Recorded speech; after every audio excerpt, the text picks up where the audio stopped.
Darius Bell sat calmly in the makeup chair, his sharp navy blue suit crisp against the sterile white walls. A producer hovered nearby, barely acknowledging him as she flipped through a clipboard.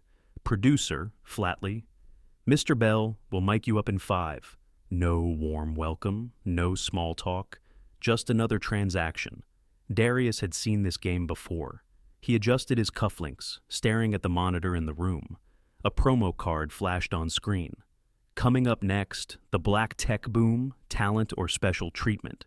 Darius to himself. There it is. His jaw tightened. This wasn't an interview, it was a setup. The set was designed to feel welcoming, soft blue backdrops, golden lighting, and a glass coffee table between the host and guest. But the cameras? They were predatory, watching, recording, waiting. Darius sat across from Madeline Royce, the network's seasoned anchor. She was known for her tough interviews. But today, she had something different in mind. Her smile was practiced, polished, fake. Madeline, smoothly, "Darius Bell, CEO of Innovis, a true American success story." Darius, nods measured, "Appreciate you having me." She flipped through her cue cards, her posture shifting slightly. "Madeline, let's get right into it. Your company just secured a $200 million defense contract. That's impressive." Darius knew how this worked. First, build him up, then tear him down. Darius, calm. "It was a long process, but we outperformed the competition. Simple as that." Madeline crossed her legs, her smile sharpening. "Madeline, casual. Some say your company had an advantage, due to diversity incentives. That maybe this wasn't just about being the best, but about meeting a quota." There it was. The real reason he was here. Darius let the pause stretch before he responded. Darius, chuckling, "It's funny. When a black entrepreneur wins, it's special treatment. But when a legacy firm, owned by the same families for generations, gets the same deal, nobody questions it." The studio air changed. A producer off-camera shifted uncomfortably. Madeline held her ground. Madeline, pressing. "So you're saying race played no role at all?" Darius chuckled, shaking his head. Darius, "When SpaceX won its NASA contracts, was it because Elon Musk met a diversity quota? When Jeff Bezos landed government deals for Blue Origin, was it about his background? Or do we only ask these questions when the CEO looks like me?" Silence. A subtle shift in power. And for the first time, Madeline blinked. The camera zoomed in, capturing every detail. Darius remained calm, but he could see it in Madeline's posture. She was preparing for the next strike. She tilted her head slightly, flipping through her cue cards. Madeline, calm, yet sharp. "You grew up in Birmingham, single mother, public school, no Ivy League background, no deep connections." She let that sit for a second, letting the audience take it in. Madeline, leaning in. "How does someone with no elite pedigree, no powerful last name, outbid billion-dollar corporations?" She wasn't asking a question, she was planting doubt. Darius exhaled quietly. This wasn't an interview, it was an interrogation. Darius, calm but firm. "It's called work, Madeline." Her eyebrows lifted, pretending to be intrigued. Darius, leaning forward. "Some of us don't have country club networks or old money investors to call. So, we grind, we build, from the ground up." Madeline's smile didn't falter, but her grip on her cards tightened. Madeline measured. "But surely you had help. A mentor, a special program, something that gave you an extra push?"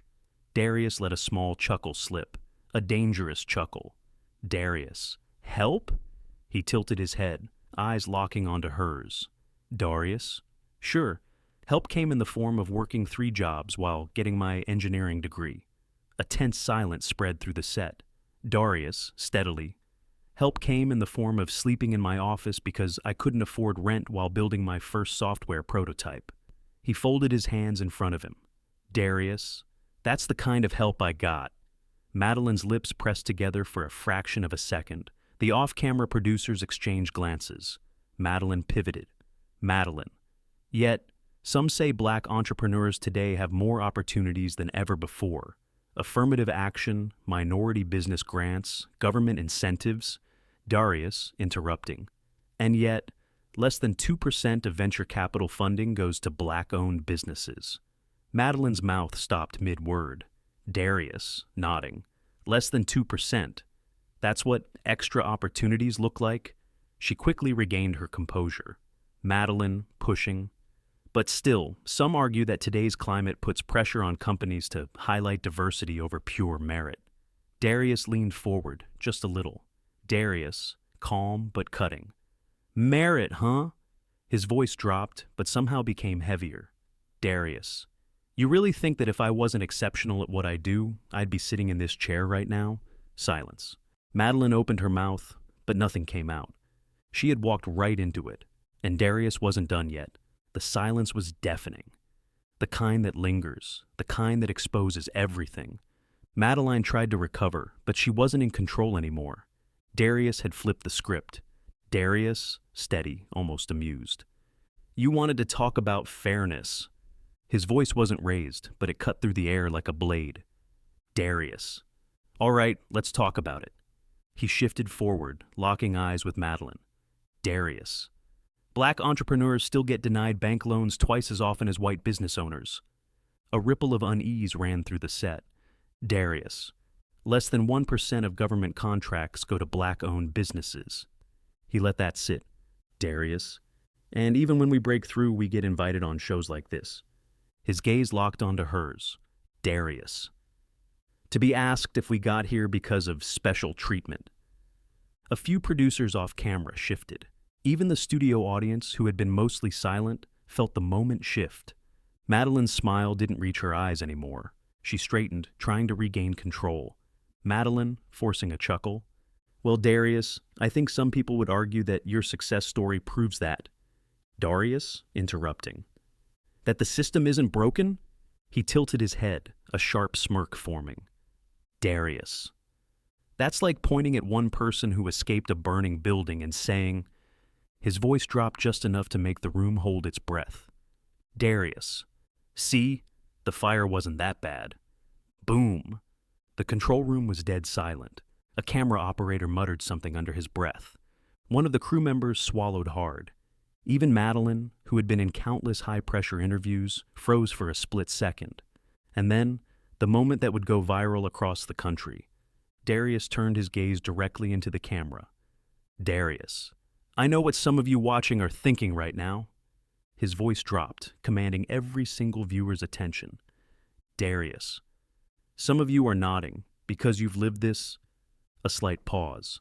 Darius. And some of you are sitting there, arms crossed, telling yourself this isn't real. He let the silence stretch. Darius. Telling yourself that I'm just playing the victim. His eyes didn't waver from the lens. Darius. But deep down... The camera zoomed in slightly. Darius. You know I'm right. And just like that, the morning exchange had lost control of the interview. Damage control mode activated. In the control room, producers scrambled. Producer off mic. Cut to commercial. Cut to commercial. Madeline forced a smile, but her composure had cracked. Madeline, tight. All right, we need to take a quick break. The screen faded to black, but the damage was done, and Darius had just changed everything. Darius sat at his desk, watching the storm unfold. His phone was blowing up. Texts, missed calls, notifications piling in faster than he could process.